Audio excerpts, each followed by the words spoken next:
चलिए अगला क्वेश्चन देखते हैं। अगले क्वेश्चन में कहा गया है कि विधि शास्त्र में कोष्टक यानी कि ब्रैकेट का जो सिद्धांत है वो जिस विषय से संबंधित है वो कौन सा विषय है। ऑप्शन नंबर ए मूल कर्तव्य से संबंधित है कोष्टक ब्रैकेट का सिद्धांत। दो विनिश्चय आधार से। तीन या सी कह सकते हैं विधिक व्यक्तित्व से। और डी कब्जे से। तो इसका राइट आंसर हो जाएगा विधिक व्यक्तित्व से संबंधित है कोष्टक या ब्रैकेट का सिद्धांत। इंपॉर्टेंट क्वेश्चन है, कई बार इसे पूछा गया है। यूपी लोअर परीक्षा में देख सकते हैं 2003 में पूछा गया है। चलिए एक्सप्लेनेशन देख लेते हैं। कोष्टक या ब्रैकेट सिद्धांत इहरिंग द्वारा प्रतिपादित किया गया है और यह विधिक व्यक्तित्व की अवधारणा से संबंधित सिद्धांत है। आपसे पूछा जा सकता है कि ब्रैकेट सिद्धांत किसके द्वारा प्रतिपादित किया गया सिद्धांत है, तो आप याद रखेंगे ये इहरिंग के द्वारा प्रतिपादित किया गया सिद्धांत है ब्रैकेट का सिद्धांत। अगले सवाल पर चलते हैं। कल्पना सिद्धांत निम्नलिखित संकल्पनाओं में से किस एक से संबंधित है। ऑप्शन है विधिक व्यक्तित्व, बी स्वामित्व, सी दायित्व और डी न्याय। इस क्वेश्चन को देख लीजिए कितनी बार आपसे पूछा गया है, ये आप देख सकते हैं। उत्तर प्रदेश की परीक्षाओं में ही कितनी बार इस सवाल को पूछा गया है। इसका राइट आंसर विधिक व्यक्तित्व से संबंधित है कल्पना सिद्धांत जो है, इसका राइट आंसर है। इसका एक्सप्लेनेशन भी हम लोग थोड़ा देख लेते हैं। कल्पना सिद्धांत विधिक व्यक्तित्व की उपधारणा से संबंधित है जिसका प्रतिपादन निगमित व्यक्ति के संबंध में किया गया है। विधिशास्त्री सामंड, केल्सन, सेवेनी, हॉलैंड तथा ग्रे कल्पना सिद्धांत के समर्थक हैं, यानी वो इस सिद्धांत का समर्थन करते हैं। अगले सवाल पर चलते हैं। यह किसने कहा है कि अजन्मे शिशु का विधिक अस्तित्व नहीं होता क्योंकि वह अधिकार रहित होता है। पैटन ने, ऑस्टिन ने, सामंड ने या फिर ग्रे ने। ये कहा है पैटन ने। ऑप्शन नंबर ए इस क्वेश्चन का राइट आंसर हो जाता है। पैटन ने कहा है कि अजन्मे शिशु का विधिक अस्तित्व नहीं होता क्योंकि वह अधिकार रहित होता है। इसको पूछा गया है उत्तर प्रदेश में ही 2003 में। इसका थोड़ा सा एक्सप्लेनेशन देख लेते हैं।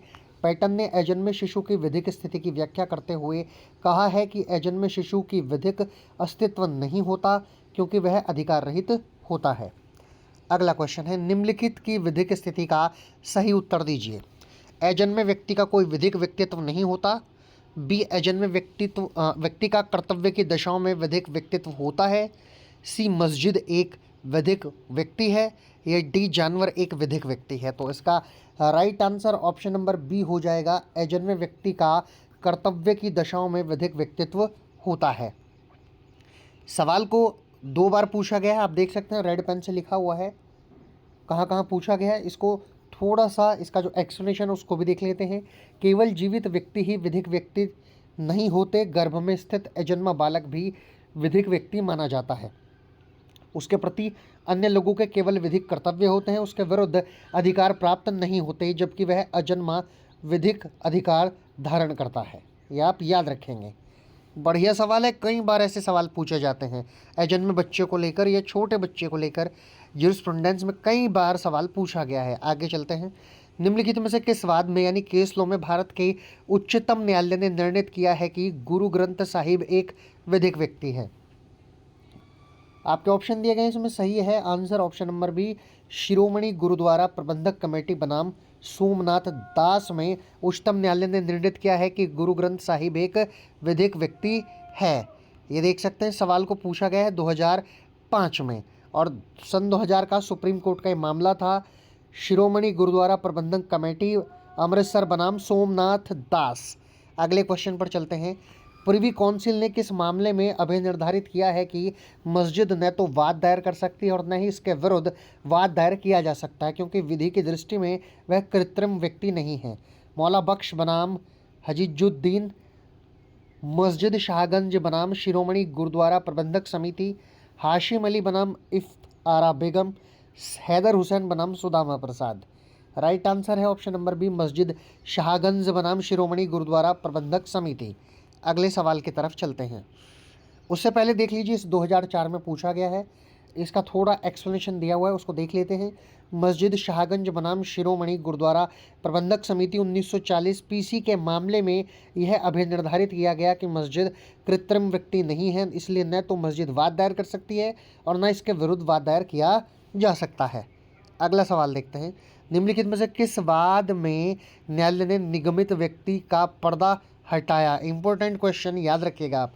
सोलोमन बनाम सोलोमन कंपनी वाद, स्मिथ स्टोन और नाइट का वाद, डेमलर कंपनी बनाम कॉन्सिडेंटल टावर कंपनी वाद, पीपुल्स टलीजर पार्क कंपनी बनाम रोहेल लेडर वाद।